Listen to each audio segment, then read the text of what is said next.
Une période florissante pour les chantiers de l'Atlantique, mais il y a des craintes. Pierre-Francesco Vago, PDG de MSC et le ministre français de l'économie, Bruno Le Maire, jeudi à Saint-Nazaire après la signature d'un nouveau contrat pour la construction de navires de croisière par STX, le chantier naval de Saint-Nazaire. Reuters, Stéphane May. L'industrie française qui rit, le chantier naval STX de Saint-Nazaire va construire 3 nouveaux paquebots, commandés par l'armateur italo-suisse MSC, 2 confirmations et une nouvelle commande pour plus de 3 milliards d'euros. Le carnet de commandes des ex-chantiers de l'Atlantique est donc plein jusqu'en 2026.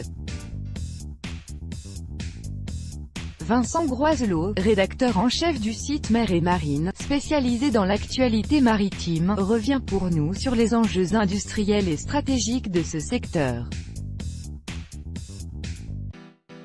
RFI, Vincent Groiselot, que représente la commande de 3 paquebots pour les chantiers navals de Saint-Nazaire?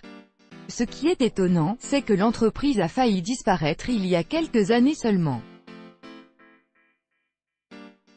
En 2011 à 2012 elle était vraiment dans une très mauvaise posture. On pensait alors que ça n'allait pas durer, que les chantiers allaient mettre la clé sous la porte. Et là, ils sont dans une nouvelle période florissante, finalement assez inédite. On n'a jamais eu une période aussi longue de telle santé, de telles charges. Le chantier est plein. Il s'est même étendu sur de nouveaux espaces pour augmenter ses capacités de production. Malgré cela, il faut quand même qu'il sous-traite dans d'autres chantiers des bouts de coque pour pouvoir faire tous les bateaux qu'il a en commande.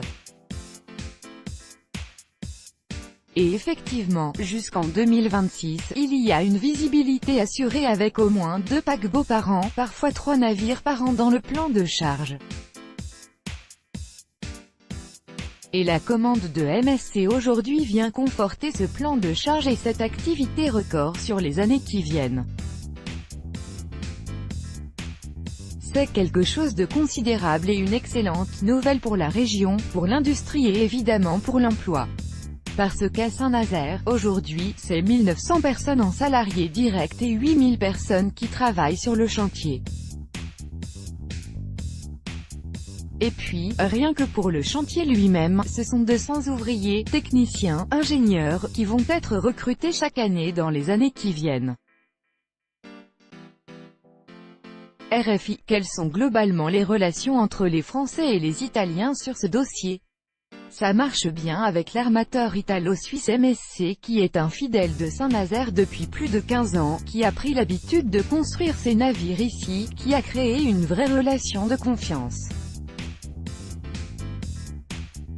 Quand le patron de MSC vient et dit « Quand je viens ici j'ai l'impression d'être chez moi », d'aucuns pourraient dire que c'est de la communication. Non, c'est réel. Il a une véritable affection pour ce chantier, et quand la question de la revente des chantiers s'est posée, cela a été pour eux une énorme source d'inquiétude. Avec les Coréens, propriétaires de STX, qui s'en allaient, cette revente pouvait profiter à n'importe qui, il fallait sécuriser ce chantier.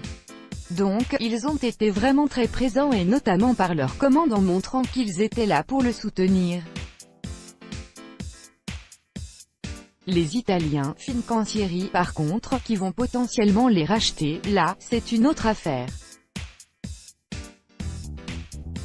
MSC lui-même était contre ce rapprochement, craignant notamment que le fait que les Italiens fassent du transfert de technologie vers la Chine, qu'il puisse y avoir des porosités entre Saint-Nazaire et Fincantieri en Italie et que ce soit dommageable. Et d'ailleurs, jeudi, devant Bruno Le Maire, le patron de MSC a de nouveau insisté sur le fait qu'il fallait s'assurer que le savoir-faire, l'innovation, la technologie française, soient bien conservés. Mettre tout en œuvre pour que cela ne parte pas dans des pays étrangers. Selon Bruno Le Maire, tout va bien, y compris avec Fincantieri. Oui, tout va bien si ce n'est que cette affaire aurait déjà dû être bouclée, qu'elle ne l'est pas et qu'elle ne le sera sans doute pas avant de nombreux mois.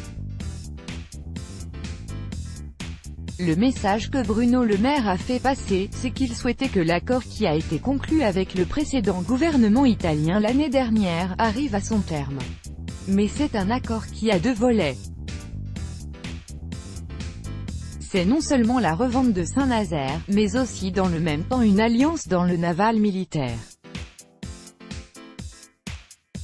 Or, on sait aujourd'hui que les discussions sur la partie navale militaire sont très compliquées entre Fincantieri et Naval Group.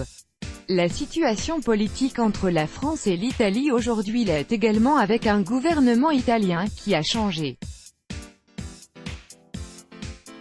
L'accord a été signé l'an dernier avec un gouvernement sous influence Renzi.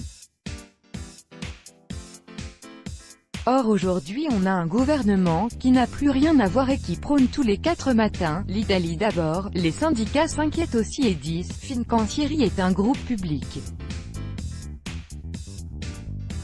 Si jamais il y a un retournement du marché, évidemment avec des gouvernements comme ça, ils vont privilégier leur chantier au niveau des commandes, au détriment de Saint-Nazaire. Donc aujourd'hui il y a quand même des craintes, tout n'est pas réglé.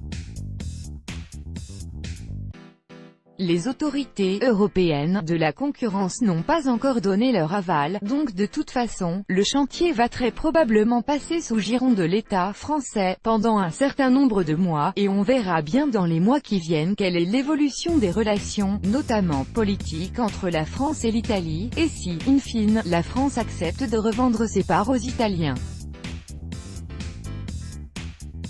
Aujourd'hui, je pense que le message de Bruno Le Maire a aussi été une manière quelque part d'apaiser la situation avec les Italiens.